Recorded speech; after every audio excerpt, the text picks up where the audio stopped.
Ou seja, nós vamos ser um país de mais idosos daqui a pouco.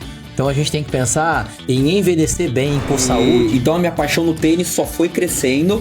Tanto que, assim, tem pessoas que às vezes me conhecem muito mais porque eu joguei tênis na faculdade do que eu virei depois como ortopedista. Que é do tratamento ao treinamento, onde a gente inclui o trabalho do fisioterapeuta e do personal para trabalhar o atleta desde a fase de dor até o retorno seguro e confiante para o esporte. Que foi aonde eu te conheci, André.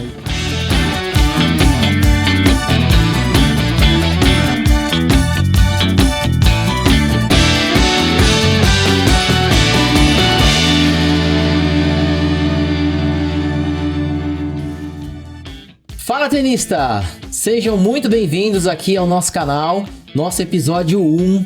Assim, um episódio que a gente tá até um pouco ansioso demais aqui, nervosos, porque a gente quer trazer muita coisa boa. Esse canal foi criado para você que é tenista, quer melhorar seu desempenho, tenista que é iniciante, quer evitar lesões, quer saber como começa no tênis, você que é profissional de saúde, fisioterapeuta, ortopedista, nutricionista, psicólogo, que quer elevar o seu nível dentro do esporte. Aqui nós vamos trazer convidados muito especiais que vão agregar valor para a sua vida e para a sua profissão. E não por menos eu tenho aqui um convidado um parceiro, né? E hoje nós vamos conversar bastante dessa ideia que a gente teve de trazer esse canal para você, que é uma pessoa muito especial, porque você gosta de esporte assim como nós. Apresentando aqui, Dr. André Lage, ortopedista, especialista em esporte, meu parceiro de tênis, parceiro de atender aí muitos atletas, né? Muito bem-vindo aqui comigo, André. É sua palavra aí, meu amigo. Isso aí, Sergião. Aquele sentimento, né? Poxa, o que a gente tá fazendo aqui, né? E talvez as pessoas que são nossos pacientes, amigos, familiares, estão olhando pra gente agora e falando, o que vai sair desses dois, né? E eu acho que tudo que você falou tá perfeito, principalmente porque a gente está aqui com um propósito: gerar conhecimento para você. E a gente pegou o tênis, que é uma paixão, a nossa profissão, que é cuidar do próximo, cuidar da pessoa, e a gente quer fazer essa salada, essa mistura, esse caldeirão e proporcionar para você muito valor, muita condição de talvez até transformar a sua vida, independente se você vai ou é um tenista, tá? Então, quando o Sérgio falou sobre o nosso público-alvo, eu quero também salientar que aquela pessoa que tem zero empatia com o tênis, mas fala, poxa, que assunto legal esse aqui que eles estão trabalhando, e vai escutar, que ela se identifique com a informação, porque o tênis é só um meio, uma informação, uma conexão que a gente quer estabelecer com vocês. Mas eu já falei pro Sérgio que a gente tem uma big meta, que quando a gente bater 100 episódios, a gente quer formar 100 tenistas. Então, que pessoas que estão nos escutando, que estão nos ouvindo, assistindo, que nunca jogou tênis, que se apaixone por isso e que de fato fale, poxa, eu tô gostando desse esporte, vou jogar uma bolinha, vou bater uma bolinha pra ver como é que é. Legal, e também, né, André, para quebrar essa crença de muitas pessoas de achar que o tênis é um esporte muito difícil, que é um esporte caro, que é um esporte que é só para algumas pessoas. Pensando assim, gente, o tênis, assim como outros esportes com raquetes, são esportes de longevidade. É esporte que vai trazer benefício para você pensando ao longo prazo. Nós estamos num país aqui onde nós estamos ficando cada vez mais velhos, com uma taxa de natalidade muito baixa, ou seja, nós vamos ser um país de mais idosos daqui a pouco. Então a gente tem que pensar em envelhecer bem, com saúde, e isso também é um dos nossos propósitos aqui dentro, certo? É isso aí, Sérgio. Sérgio, vamos então, já que é a inauguração, né? Eu acho que talvez muitas pessoas ainda não conhecem quem é o Sérgio, quem é o André, e por que a gente está nessa bancada aqui e qual que é a nossa formação para entregar esse conhecimento. Então, Sérgio, a gente tem uma tradição nesse programa, aliás, tradição começando hoje, né?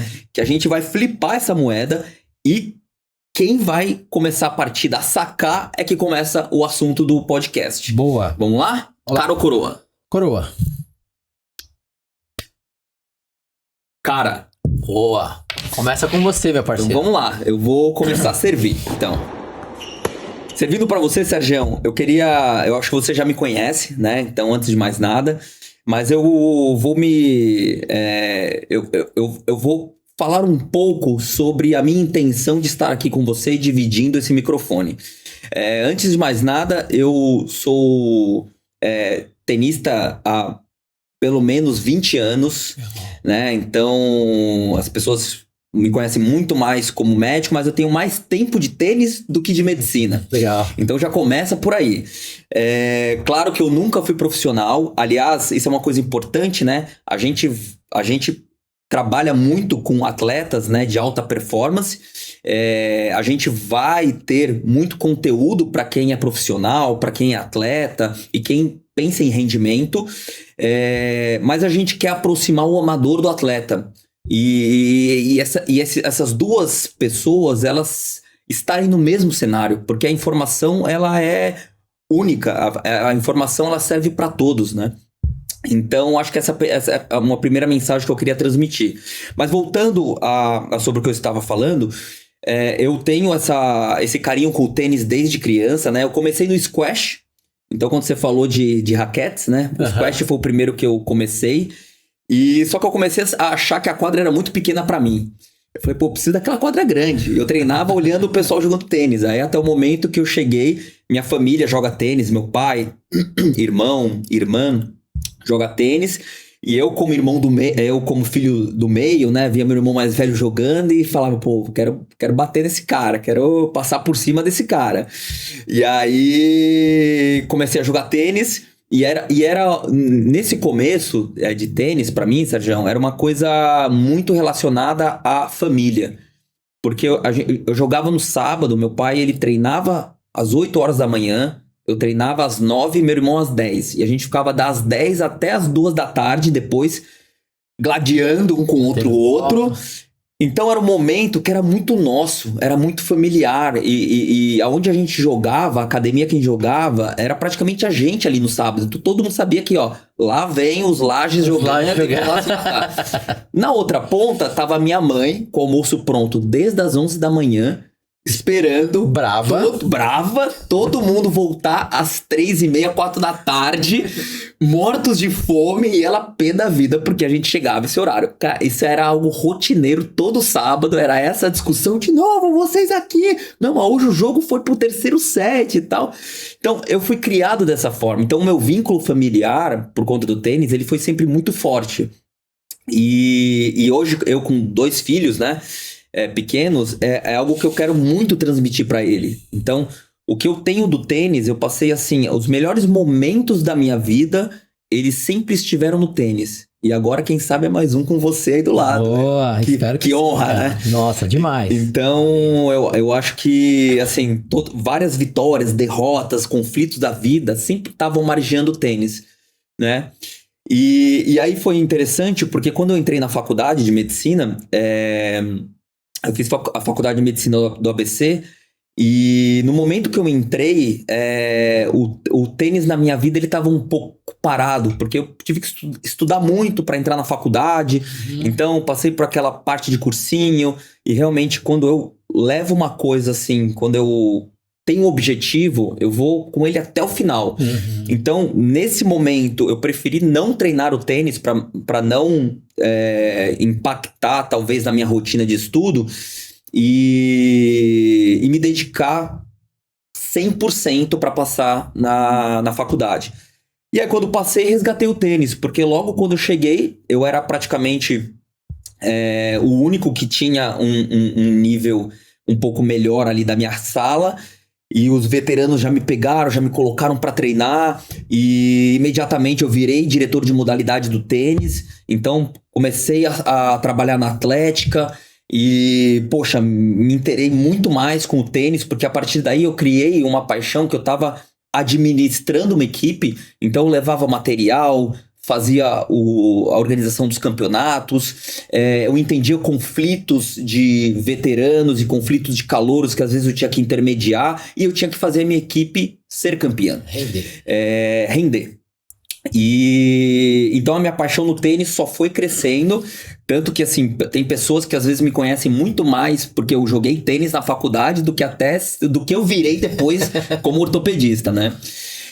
E por esse lado muito apaixonante com o esporte, eu acabei optando por fazer ortopedia, porque na minha época, falando já entregando a idade, né? A medicina do esporte, ela era algo ainda que estava muito pequeno e crescendo.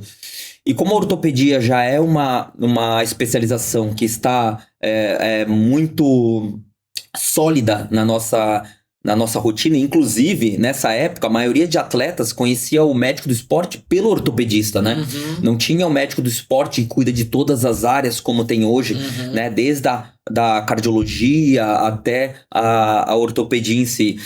Então eu acabei utilizando da ortopedia e também por conta que a ortopedia é uma especialidade cirúrgica, eu tive uma habilidade muito grande com as mãos em cirurgia, e aí eu acabei optando pela ortopedia.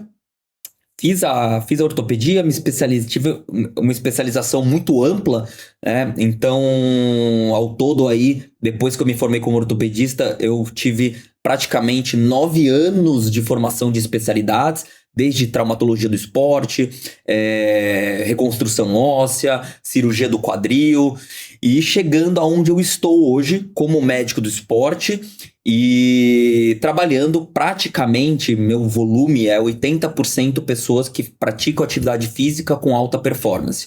Então, isso desde o amador até os atletas em si. E aí, por final dessa área, que foi onde a gente começou a se encontrar, né, por conta dos tratamentos hoje que estão revolucionando as lesões, até as questões degenerativas, né, que você falou da longevidade das pessoas envelhecendo, a medicina regenerativa foi algo que assim virou uma paixão de eu estudar assim diariamente, de eu estar me aprofundando e criando protocolos e, poxa, tendo resultados maravilhosos com meus pacientes. Então hoje as pessoas me procuram muito por conta da medicina regenerativa para fazer essa prevenção e cuidar da lesão de uma forma mais sustentável e que não precise usar essa minha habilidade cirúrgica. Então, em resumo, desse tempo que eu estudei tanto, é praticamente isso. E agora eu quero ouvir a parte do meu companheiro de mesa agora. É sua vez. Show de bola, cara. Assim, a gente tem algumas particularidades e algumas viradas de chave na vida. Eu, desde criança, sempre gostei muito de esporte. Sou aquele típico brasileiro que tinha o sonho de ser jogador de futebol. Tinha até alguma habilidade. É engraçado que a gente olha pra trás hoje e fala, cara, realmente não era pra ser, né? Mas tentei ser. E aí, aos 16 anos, eu desisti de ser jogador e encontrei a natação como um esporte, porque, assim, a gente aprende com o esporte competitivo que isso faz parte da nossa vida. E aí, eu conheci a natação, aprendi a nadar e comecei a competir da natação. Da natação, eu conheci o triatlon, que foi um divisor de águas na minha vida. O triatlon é um esporte muito completo, é um esporte que exige muito de dedicação, exige de frequência, de intensidade, é um esporte muito mental, porque você trabalha muito com a resistência. Então isso me ensinou muito, e logo depois eu entrei na faculdade e escolhi fisioterapia. Exatamente por quê? Porque eu tinha, talvez, né, entre aspas, uma frustração de não ter conseguido ser um atleta profissional, de viver do esporte, mas eu queria viver do esporte de alguma forma. Então eu encontrei uma profissão que eu pudesse ajudar esses atletas a se cuidarem e a tratar as lesões. E aí entrei na faculdade, estudei fisioterapia para trabalhar com esporte. Só que aí eu tive uma outra frustração com o futebol. Eu fui fazer o estágio num time de futebol do ABC e detestei, cara. Detestei. Achei péssimo. Sim, não gostei da maneira. Aquilo me confrontava muito em cima dos meus princípios dentro da fisioterapia. Sabe, era sempre a mesmice e eu nunca fui um cara de mesmice. Eu gosto de coisas diferentes, eu gosto de desafios. E o triatlo me ensinou isso, então eu falei, cara, não vou. né? Aí terminei a faculdade, eu tinha feito um TCC junto com um médico neurologista que me convidou para fazer o mestrado, prestei uma prova, passei e fui fazer o mestrado. E aí vem os divisores de água das nossas carreiras, né? Dentro do mestrado, dando uma aula um dia de uma hidroterapia para um professor que não podia. E aí um colega me chamou e falou: Sérgio, pô, você gosta de hidroterapia? Eu falei: gosto, cara. Fisioterapia, eu sou apaixonado, eu gosto disso, eu gosto de atleta, tal. Aquela coisa, né? Normalmente um recém-formado que está me ouvindo deve se realmente entender o que eu estou falando. A gente não sabe muito qual é o caminho, né? E às vezes você sabe qual é o caminho, mas o mercado não abre para você, não te dá essa oportunidade. E aí ele me falou: cara, eu trabalho na ACD, Associação de Assistência à Criança Deficiente aqui em São Paulo, que é o maior instituto da América Latina. Cara, os caras estão contratando físicos lá para trabalhar na piscina, você se interessa? Pô, claro. Pô, juntou. Ah, sem trabalhar, cara, lógico que interessa. Beleza, então vou fazer o seguinte, eu vou levar seu currículo, aí é com você. Aí eu passei no processo seletivo e comecei a trabalhar. Entrei lá para trabalhar assim, 2 anos, 3 anos, pegar uma experiência de mercado e sair pro mercado. Fiquei 10. E posso dizer para vocês assim, a ACD para mim não foi só uma escola, porque foi uma escola, mas ela foi uma escola para vida. Porque lá realmente eu aprendi a ser humano. Imagina. É um lugar sensacional, onde realmente tem a filosofia que eu trago hoje para minha empresa, de criar profissionais, de desenvolver profissionais, do trabalho interdisciplinar que a gente tem hoje, eu aprendi lá dentro, porque lá a gente trabalha com várias disciplinas, então tem o médico fisiatra, tem o médico ortopedista, tem o fonoaudiólogo, psicólogo, terapeuta ocupacional, psicólogo, então tem toda uma equipe e a gente aprende isso. E uma das coisas que eu mais aprendi é assim, cara, quem que é o mais importante de uma equipe interdisciplinar? Todos. Cada um tem o seu papel fundamental e quem ganha muito com isso é o paciente. Então eu fui criado nessa escola e lá dentro eu tive várias oportunidades de apresentar alguns projetos. E uma das coisas, fazendo um curso fora do país, na Suíça, uma fisioterapeuta suíça chamada Michelle Gerber, que é sensacional. Eu me apaixonei pelo trabalho dela porque ela levava os pacientes neurológicos para a academia. Que demais. E aí aquilo me chamou a atenção de falar, cara, o esporte que eu amo, eu posso proporcionar para essas pessoas em forma de reabilitação. Aí eu fui fazer uma pós-graduação, entender como é que se prescreve exercício, entender toda a parte de fisiologia. E aí eu propus e fiz um projeto lá dentro, que espero que esse projeto ainda esteja lá dentro, porque, assim, foi um divisor de águas na minha vida. E daí eu criei o conceito da empresa que eu tenho hoje, que se chama Physiotraining, que é do tratamento ao treinamento, onde a gente inclui o trabalho do fisioterapeuta e do personal para trabalhar o atleta desde a fase de dor até o retorno seguro e confiante para o esporte. Que foi aonde eu te conheci, André. Exato. Né? Então é interessante as nossas histórias, porque assim, eu sou um apaixonado por tênis, só que eu sou um iniciante no tênis, como muitos de vocês que estão nos ouvindo aqui. É difícil para chuchu, né? Para quem começar depois de adulto, mas também, como tudo que eu trago na minha vida como desafio, a gente vai superar e eu vou conseguir. Um dia eu ainda vou jogar com o André e espero ganhar dele um dia. Mas ele falou que a gente tá chegando no momento que a gente se conheceu, né? Que na verdade foi um campeonato, um torneio que eu fui participar. E aí acabei conhecendo o Sérgio, que tava lá no campeonato, prestando atendimento preventivo e pós-jogo pros atletas. E aí a gente conversando, ele: André, aproveita, faz uma sessão comigo aí antes do jogo, você tem tempo. Eu falei: meu jogo tá atrasado e tal. Vamos fazer, né? Aí ele falou: você tem dor em algum lugar? E tipo, na época, assim, eu realmente tava sem dor. Não tava com nenhum desconforto. Mas eu falei pra ele: eu acho que eu tenho, pelo que eu me conheço e tô percebendo, eu acho que eu tenho algum desequilíbrio da minha perna esquerda com a direita. Porque de vez em quando eu sinto que a esquerda fadiga um pouco mais do que a direita. Eu acho que tem uma coisa diferente. Aí aquele dedo maravilhoso do fisioterapeuta achou o ponto certo. Eu falei: caramba, Sérgio, é aí mesmo. Mas ele: não, mas aí você tem, essa lombar sua, a gente vai precisar trabalhar melhor, seu isquiotibial tá um pouco encurtado, você tem um glúteo que dá pra fortalecer mais. Aí pronto, aí eu ganhei 10 diagnósticos, né? E aí o Sérgio foi lá, fez uma soltura em mim, melhorou. E enquanto isso a gente tava conversando, né? Pô, Sérgio, que legal sua abordagem comigo, né? Pô, interessante, Inclusive, eu acho que legal essa questão de você fazer um pós-jogo, né?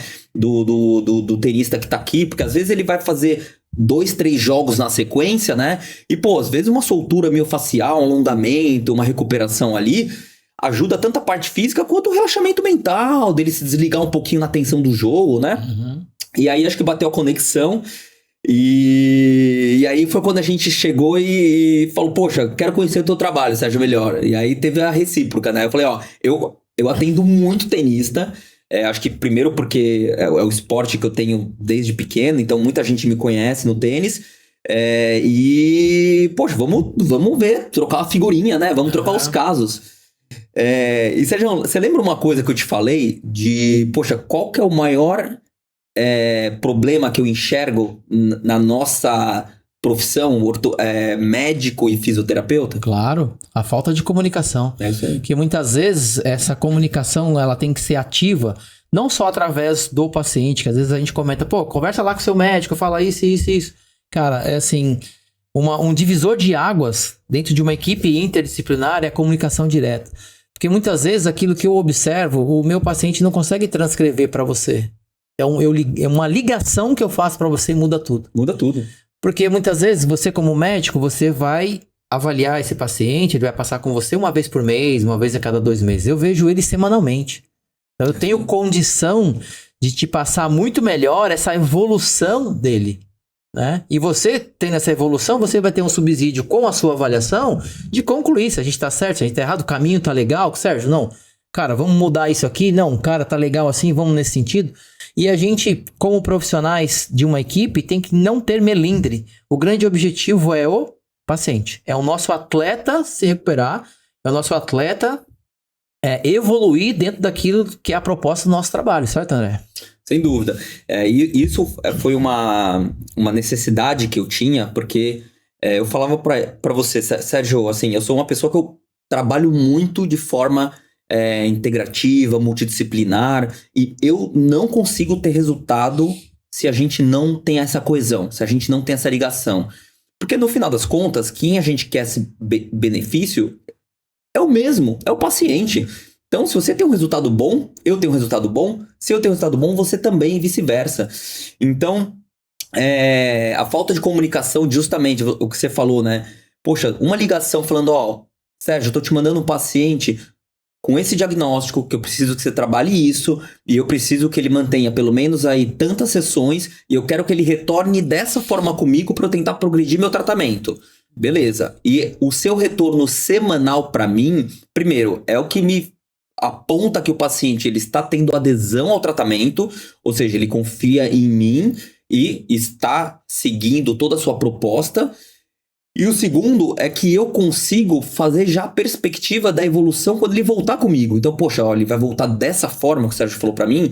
Então, essa é a hora que eu vou colocar ele um treino mais intenso. Vou trazer ele, talvez, pra quadra de novo. Começar a fazer um drill. Vamos sentir como é que ele fica. Ou, de repente, colocar uma bicicleta pra ver se ele consegue funcionar melhor. Sem falar que os tratamentos, como estão sofisticando muito pra gente recuperar a lesão, se a gente não tem essa ligação, às vezes é esse detalhe, a pessoa pode ser capaz de fazer a melhor cirurgia, a melhor infiltração, o melhor tratamento físico, mas se não tem essa liga, não dá certo. O sucesso não chega, mesmo tendo todas as capacidades possíveis de habilidades da profissão, né? E além disso, André, esse trabalho ele traz muita segurança pro nosso atleta, pro nosso paciente. Porque o cara sabe que eu estou conversando com você, ele sabe que nós estamos falando a mesma linguagem sobre ele. É sobre você, atleta, não é sobre eu, Sérgio, ou você, médico. É sobre ele. Então, o nosso trabalho ele é voltado para que ele melhore, para que ele evolua, né? A gente tem pensado assim, e uma coisa importante falar para aquelas pessoas que ainda não conhecem hoje a fisioterapia esportiva moderna, né? A fisioterapia esportiva moderna hoje ela é voltada para a performance do atleta. Eu ia te perguntar isso, eu ia falar, Sérgio, como que tá a fisioterapia hoje? Porque ainda tem o conceito que a fisioterapia é quando o paciente tá na última, vai ter que parar o esporte, tem que parar tudo. E é até legal, atualiza esse conceito pra gente. Vamos lá, então assim, em primeiro lugar, tá? A gente tenta não tirar o atleta do esporte. Esse é o primeiro ponto. A gente só tira atleta do esporte quando realmente não dá. Por um exemplo claro, um corredor que tem uma canelite, uma inflamação ali na região anterior da tíbia. E aí a gente sabe que correr para ele vai ser muito prejudicial porque vai aumentar essa lesão. Mas mesmo assim ele vai para academia fazer outra coisa. Sim. Atleta não fica parado. Perfeito. Boa. Tá? Antigamente a gente vivia naquele conceito de cara passa pelo médico, toma anti-inflamatório e fica de repouso e para o esporte. Tá? Isso mudou assim radicalmente. Por quê? Porque a gente entende que o atleta, o prejuízo para ele é muito maior parado do que fazendo o mínimo. Pelo menos na academia ele tem que estar. Porque senão ele vai perder massa muscular, vai perder força, vai perder capacidade física de uma maneira geral. E dentro da fisioterapia esportiva moderna, é o que a gente mais faz com o atleta, é o quê? Tentar manter ele dentro do esporte e aumentar a capacidade física.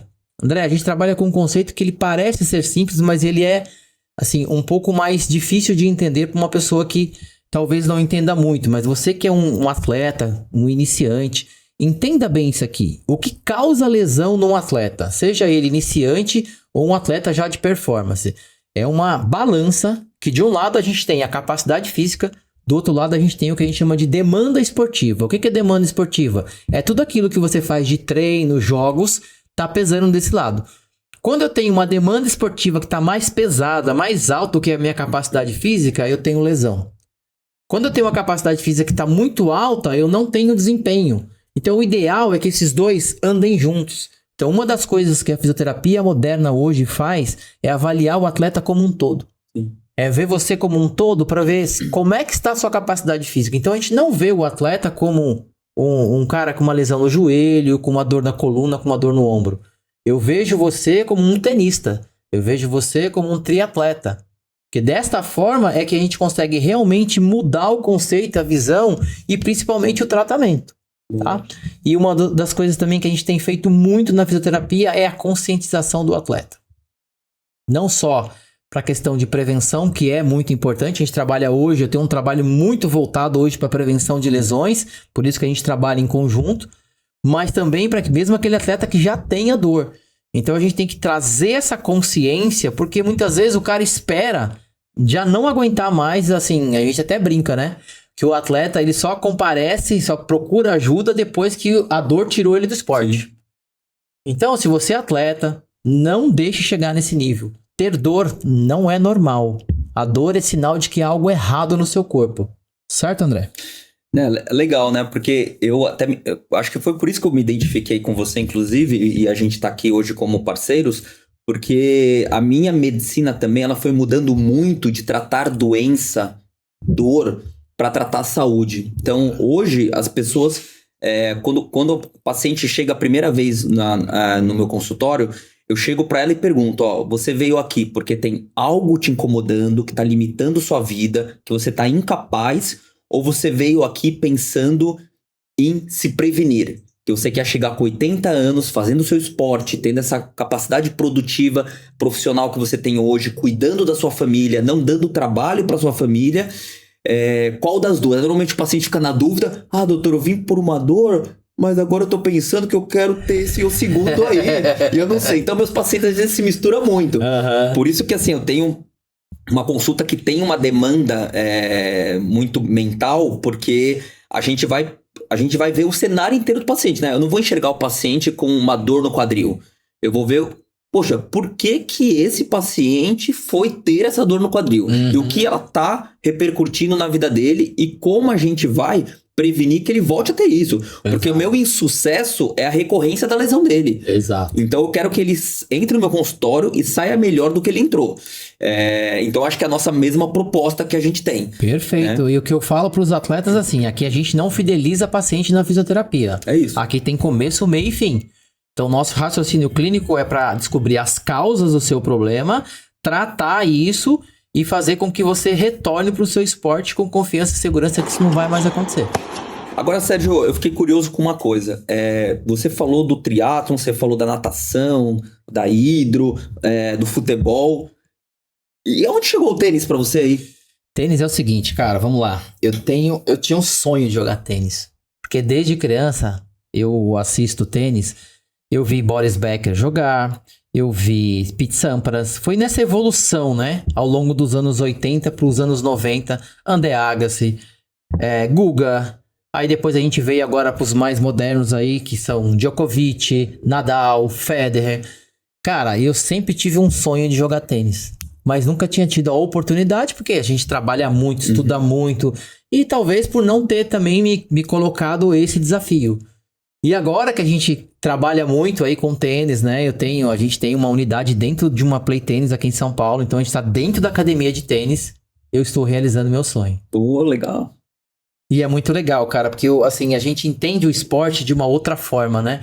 Esporte não é só exercício físico, né? O tênis, ele tem umas características muito importantes do desafio, né? Da resistência, da persistência, né? A gente mais erra do que acerta. No começo, sim. Então, gente, se olhar meus vídeos, eu acho que eu já deletei todos, porque só tem coisa feia.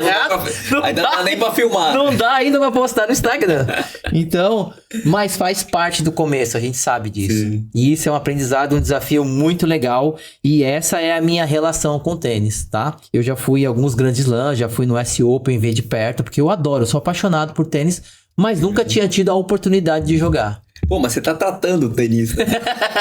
Você tá com ele ali na dor dele. Então, e isso também é uma coisa importante para os profissionais da saúde, principalmente da fisioterapia, que quando a gente pratica o esporte, a gente entende muito mais. Outro dia, um atleta me falou isso e eu achei muito legal. Era um triatleta, lógico, um esporte que eu fiz durante 10 anos, mas ele começou a me contar a história, eu comecei a falar algumas coisas e ele olhou para mim e falou, cara, você me entende. Olha. Aí eu olhei pra ele e falei assim, por que não, cara? Você está relatando exatamente o que eu tenho. E o que eu sinto. Você falou o que eu sinto, cara. Sim. Então isso é muito legal pra você que é profissional de saúde, que é fisioterapeuta. E quando você faz dessa forma, você tá dando muita segurança pro seu atleta. Vivencia o dia a dia dele, né? Vivencia. E eu acho que o tênis, ele é um esporte, assim, que não só porque é o que eu pratico, assim, eu pratico musculação, pratico corrida, pratico crossfit. Então, assim, é que o tênis, ele é algo, assim, que eu vejo muito completo. Porque exige força, exige resistência, existe o mental, existe equilíbrio, exige flexibilidade, exige a capacidade aeróbia. Então, assim, para mim, ele me treina todas as capacidades motoras que meu corpo tem. Então, e o principal, cada pessoa que eu jogo é um esporte diferente. Legal. Porque quando eu tô jogando contra um cara que só passa a bola de balão, eu tenho que me modificar mentalmente para enfrentar esse adversário. Quando eu tô jogando com sol no rosto, eu tenho que mudar por conta dessa condição climática. Quando eu tô no outro piso, tô no saibro, eu tenho que mudar. Então, assim, você tem que se adaptar o tempo inteiro. Então, acho que isso para mim é muito fascinante. E eu acho legal também pela questão de ser um esporte que ele agrega a todos. Né? Você vê desde a pessoa, uma criança jogando e que pode vencer você que tem 42, 45 anos. Você vê um senhor de idade de 70 anos que bate mais forte que o de 20. Então, assim, ele é muito democrático esse esporte. E tanto que eu acho que se for ver o maior número de derrotas que eu tive, eu acho que eu tive contra uma menina que eu jogava, treinava na época da faculdade. Eu só tomava surra dela. O tempo inteiro eu não ganhava dela. Só que era bom porque eu era o estímulo de treino dela. Porque eu já chegava num nível que as meninas não chegavam. E ela, por estar treinando comigo, eu era tipo o sparring dela. Ela chegava nas competições, cara, era 6-0, 6-0. Destruía. E então, assim, é um esporte que eu acho que além desse vínculo muito sentimental que eu tenho, mas essa questão da performance está o tempo inteiro tendo que ser trabalhada. Você tem que você dá pra ele, né? Poxa, eu preciso melhorar a flexibilidade desse meu jogador. Agora eu preciso melhorar a força dele. Você ficar pensando nessas condições e por que veio a lesão? Será que foi a raquete? Será que foi a técnica dele? Vamos filmar ele. Então, poxa, é uma coisa que vai construindo, né? Eu acho bonita essa construção da prevenção do atleta, né? Exato. É muito legal, cara. E Sérgio, e aí de repente você tá no podcast, né? Agora você tá com o seu programa, pô, legal. E qual que é a sua intenção de o que você quer provocar nessa pessoa que é tenista, que tá te escutando? Qual que é o seu desejo com ele? Legal, André, essa pergunta é sensacional, né? Pensando que a gente vai ter um público um pouco diferente, seja iniciante, performance, ou seja, profissional de saúde que quer acompanhar aí o nosso trabalho. Mas o principal ponto é criar nível de consciência nas pessoas, né?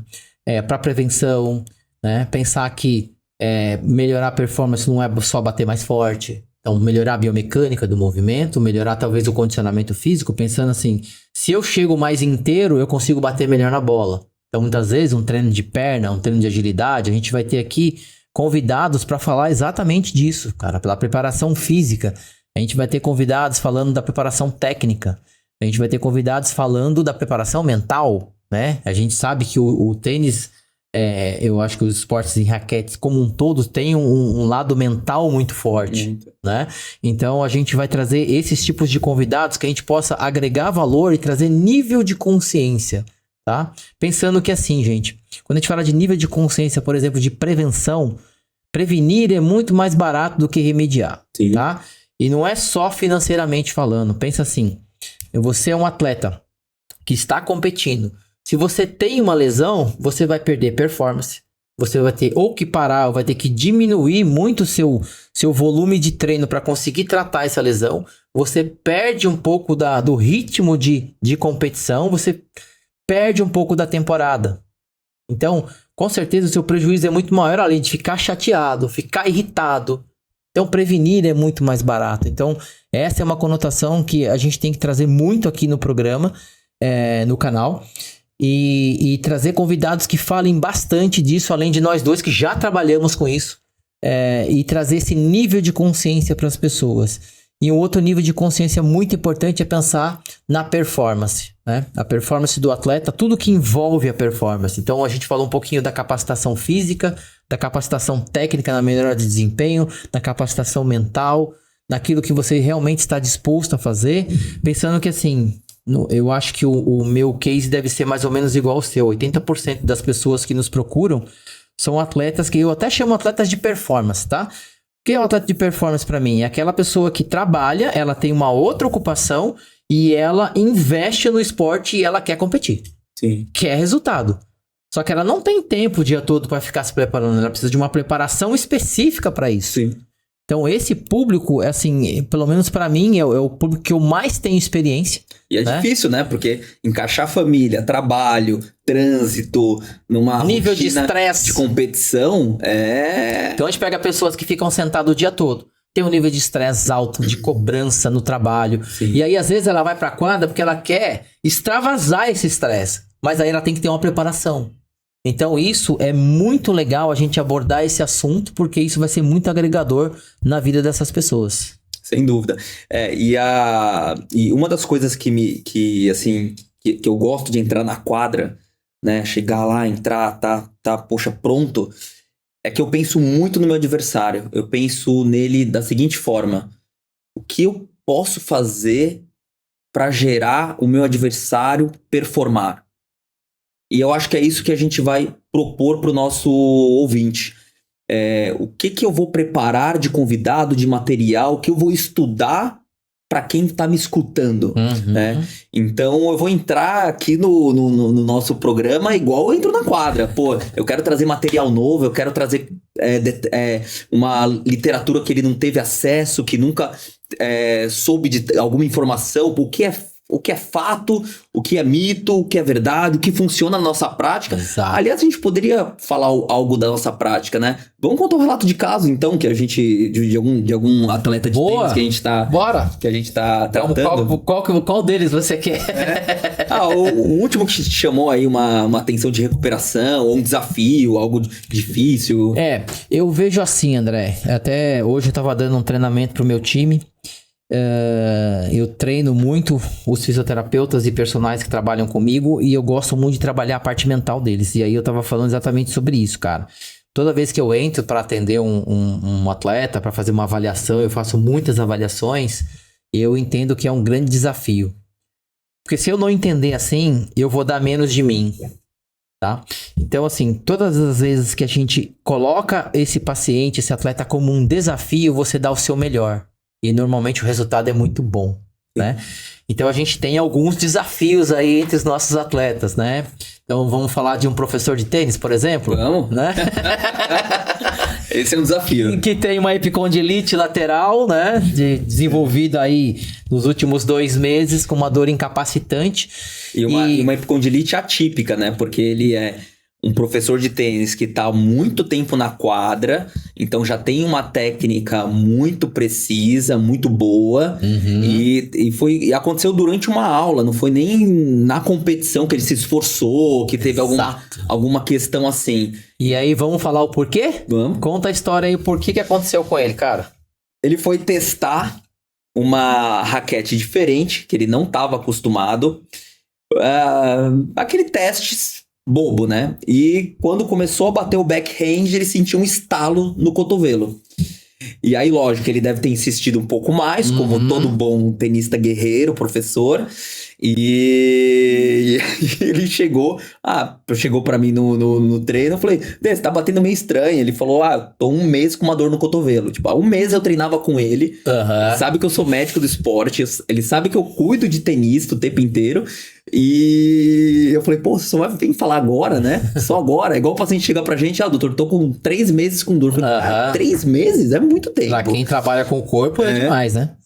Aí chegou assim pra mim, aí foi quando eu me juntei com você eu falei, Sérgio, vamos ter que trabalhar junto, porque esse cara vai dar trabalho. Exato. E pensar no seguinte, né? Por que é um grande desafio? Porque o cara vive daquilo, ele trabalha dando aula. Então, como é? Se é uma pessoa que joga tênis, fala, cara, dá uma diminuída, em vez de jogar 3 vezes, joga 2 vezes na semana. Em vez de jogar 2 horas por dia, joga 1. Faz só o movimento mais do esporte. No caso dele, não dá. Sim. Ele vive disso. Não pode parar. Não pode parar. Então a gente tem que literalmente trocar o pneu com o carro andando. É isso aí. Né? Explicar pra ele que o processo, ainda mais por conta que ele tá sob sobrecarga constante, vai ser lento. Ele vai ter que ter paciência, só que ele vai ter que se dedicar, né? E aí, quando ele passou a primeira vez com você, eu lembro que ele falou, né? Pô, ele apertou tanto o meu antebraço, eu falei, olha, tem que soltar essa musculatura dos extensores. Muito trabalho. Ele apertou tanto o meu braço que, cara, acho que tá doendo mais. Aí eu falei, Sérgio, daqui a 2 semanas, daqui a 2 semanas, você vai ver que isso vai mudar. Aí passou 2 semanas, cara, o Sérgio foi lá, apertou, não senti mais nada. Eu falei, entende o processo e confia no processo. E é legal assim, cara, o que a gente tem que colocar aqui até para fisioterapeutas que estão me ouvindo aqui ou que estão me vendo. A gente não ter esse melindre de falar, cara, eu vou mandar um paciente pro médico, pô, vai parecer que eu sou incapaz. Nós não temos, de verdade, a gente tem que tirar, desvestir isso. E uma das coisas que eu aprendi muito dentro do nosso trabalho aí, atendendo mais de 2.000 atletas aí ao longo desses 20 anos, é entender até onde eu posso chegar e até onde eu preciso de ajuda. Porque no caso dele, cara, fisioterapia só não ia adiantar. Sim. A gente precisava de uma intervenção ali mais direta, por todo esse contexto que a gente está falando, mas também porque era uma lesão inflamatória aguda. Sim, e tinha mesmo, né? A gente foi feito o diagnóstico no ultrassom, a gente identificou que tinha realmente uma lesão ali no tendão extensor comum. E aí eu fiz um biológico, fiz uma infiltração com um ácido hialurônico e também com o plasma rico em fibrina. Deu um belo resultado. E aí era a hora que eu precisava do Sérgio. Eu falei, Sérgio, tá feito. Agora, melhora esse músculo. Porque não adianta, o tendão tá bom, o músculo tá desequilibrado e a gente não construir agora um antebraço com uma capacidade de resiliência melhor. E aí, sua parte foi brilhante, que aí começou a fazer e, poxa, hoje ele tá praticamente aí... quer dizer, voltou com a raquete que ele estava acostumado, já tá conseguindo segurar minha bola, até bater mais forte ainda. E aí legal essa troca, né, que a gente foi conversando sobre o caso, tudo, e sabendo das dificuldades que ele ia transmitir pra gente, né? Sim, e um grande desafio pra mim como fisioterapeuta é fortalecer esse músculo sem gerar mais inflamação. Então o controle de carga aí é essencial. Um músculo que nunca foi fortalecido. Exato. É o músculo do tenista de repetição de volume, né? Exato. Isso, é um grande desafio. Mas aí, de novo, vem o nível de consciência, né? Sim. E aí não é só ir lá e fazer o exercício e usar técnicas. É trazer para ele a consciência de como isso vai ser feito e o que ele tem que fazer. Mas aí ele usou algumas estratégias que a gente pode falar um pouquinho aqui. Então, ele parou de bater um pouco do backhand, ele batia o backhand com uma mão só, ele começou a bater um pouco com as duas para dar aula, ele colocou os alunos mais para jogar, para ele diminuir um pouco a carga. Então, da maneira dele, ele conseguiu diminuir a carga. Por isso também que a gente teve sucesso aí dentro do processo. Então, esse nível de consciência do paciente, do atleta, é fundamental. A gente tem que pensar assim, uma equipe... O atleta ou o paciente, ele faz parte integrante dessa equipe. Não é só a equipe interdisciplinar. A gente tem que ter ele envolvido e com esse nível de comprometimento para que haja o sucesso do trabalho. E você falou uma coisa que até me lembrou, Sérgio. Eu tava lendo esses dias o quanto que mudou desde a época, igual você falou aí do Becker, do Conor, né? Desde aquela época ali, mais ali, anos 80, até... Hoje, por exemplo, pegando o nosso menino João Fonseca aí, com 18 anos. Sabe quanto tinha de equipe médica na época, na década de 80? Acho que 0. Não, eles tinham, a equipe de time deles era ele, o treinador e só. Não tinha nem preparação física, eu acho. A época do Guga, por exemplo, já tinha o treinador... O fisioterapeuta entrou nesse jogo e o nutricionista. Então já tinha 2 profissionais de saúde. Hoje, você tem psicólogo, educador físico, o fisiologista da biomecânica, o ortopedista, o médico do esporte, fisioterapeuta. Hoje, a margem é em torno de 8 a 12 profissionais que acompanham o atleta para promoção de saúde. Exato. E promoção de saúde gerando performance, claro. Então, por exemplo, o nosso tenista amador, que às vezes nem passa no médico, ele já tá no zero, já tá começando mal. Então, ele realmente, as pessoas têm que entender que o tênis, por mais que seja um esporte seguro, ele é um esporte que ele por si só vai gerar um espírito competitivo e vai precisar de fato de alguém acompanhando, né? Sim, e eu acho que isso passa também, Andrezão, por uma mudança cultural importante, né? Essa quebra de paradigmas das pessoas. Eu vou falar por mim, tá? Minha infância foi infância brincando na rua, e aí a gente caía, batia, chegava com o joelho ralado, com dor, o pai falava, cara, passa metiolate aí e resolve. Então a gente foi criado muito dessa maneira, que assim, cara, dor não é uma coisa que você tem que reclamar. Pô, machucou lá no esporte, cara, daqui a pouco tá bom. Isso tem um lado negativo também, por quê? Porque vai criando em nós esse estigma de que, pô, dor é normal. Sim, convive com ela. Convive com ela. Só que assim, às vezes é uma dor que vai piorar e vai tirar você do esporte. E eu lembrei até de uma outra paciente nossa, Sérgio, que ela chegou com uma queixa de dor no joelho, simples dor no joelho. Quando chegou pra mim, eu examinei, eu falei, cara, joelho bom, né? Pô, não senti nada, joelho bacana e tal. Vi algumas alterações secundárias ali do exame clínico dela, mas conversando sobre a história de vida dela, o estilo de vida, que eu gosto de conversar bastante, tentar ver o que tá acontecendo para esse joelho tá gritando numa pessoa que tem um porte até atlético, eu comecei a perceber que ela tinha medo da dor. Medo de melhorar, medo de tentar se desafiar, tentar fazer um exercício que vai provocar uma adaptação de melhora, porque ela não quer sentir dor. E aí foi quando eu falei pra você, eu falei, Sérgio, o diagnóstico dela é medo. Porque assim, ela tem um joelho bom, eu até fiz um ultrassom, não identifiquei nada diferente. Vou pedir um exame de imagem, porque assim, acho que a gente precisa de algo documentado que realmente seja muito compatível com o meu exame clínico. Mas, sério, acho que se a gente buscar esse caminho e a gente melhorar esse estado psicológico de alerta dela, a gente vai vencer esse joelho. E aí foi quando você me deu retorno e bateu exatamente igual, né? E aí você já tá com ela tratando, né? Como que tá a evolução do caso? Então, ela tem o que a gente chama de cinesiofobia, medo do movimento. Por quê? Aconteceu alguma coisa lá atrás que gerou dor e aí ela se limita a isso. Uma das questões, por exemplo, aí a gente fala de novo do trabalho em equipe, que tem você, tem eu e tem o personal trainer. E aí na conversa com o personal, ele falou, cara, ela tem muito medo, ela não deixa eu evoluir no treino. Quando eu vou colocar um pouquinho mais de carga, não, isso eu nem sabia. Ela refuga. Eu tô sabendo. Ela refuga, ela não deixa, tal. Então assim, dentro da fisioterapia, qual foi a proposta que eu fiz para ele? Eu vou trabalhar os movimentos para dar segurança e confiança para ela. A partir do momento que ela faça comigo com confiança e segurança, eu vou passar para você. E aí nós vamos fazer esse trabalho em conjunto. Por exemplo, na última semana a gente já treinou agachamento. E eu já passei para ele. Tô esperando o retorno agora para ver como é que vai ser. Porque ela tem tudo, tem musculatura. A questão é muito mais essa questão, vamos colocar assim, emocional, né? Sim. Psicológica, do medo de fazer e não ter mais aquela dor que aconteceu lá atrás. Pois é. E você falou da cinesiofobia, né? Até interessante, porque hoje eu tava no ambulatório de dor do HC e a gente atendeu uma paciente com cinesiofobia, mas um quadro bem mais grave. E aí a gente já traz um pouco para o nosso dia a dia de atleta, né? E a gente fala, poxa, não é extremo, né? Eu tô vendo aqui no consultório, no dia a dia.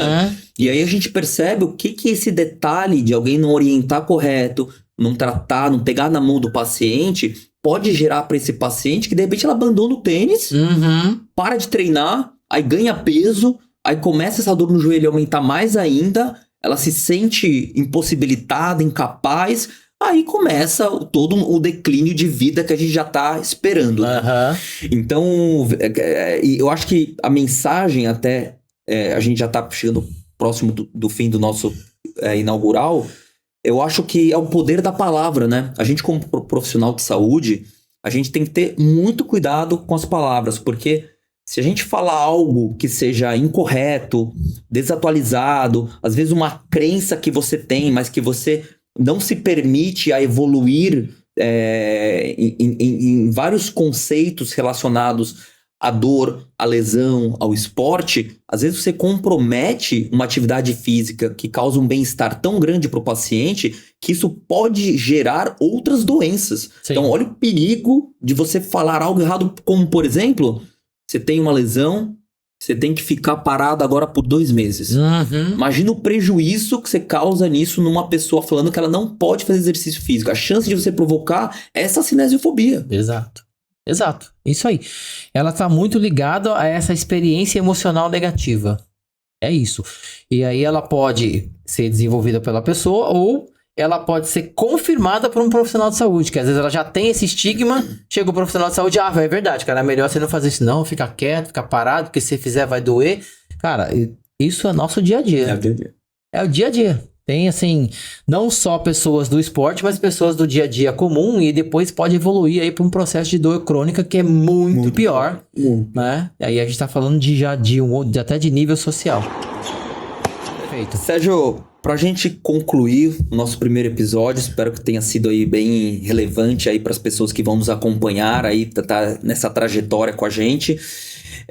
Conta uma experiência marcante da sua vida, da sua profissão, algo que você acha que vale a pena transmitir para quem tá nos ouvindo.